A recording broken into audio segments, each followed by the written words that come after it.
Ginpayag sa Philippine Drug Enforcement Agency o CONPEDEA nga wala pasang party drugs nga na monitor sa syudad kag probinsya sang Iloilo kadungan sa pagbalik sang klase.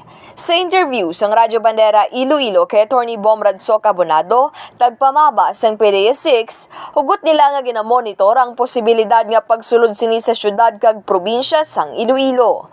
Dugang paniya nagaduwing naman sa karon ang transaksyon pinaagi sa social media kung sa diin ang iban diri ginapadala pa paagi sa online courier. Ginahingyo naman ni Abonado ang mga pumuluyo ilabi na ang mga estudyante nga indi gid magkometer sa paggamit kag pagduso sang illegal nga droga.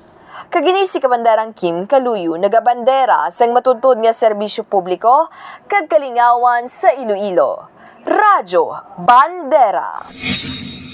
Ang ining balita ang ginadulong sa inyo sang DTX Coffee Mix. Himo sa natural nga sangka pareho sang amarkuso, chia seeds, sugared cane extract powder. DTX Coffee Mix. Nakakapi ka na, naka-detox ka pa. DTX Coffee Mix. Mabakal sa mga butika.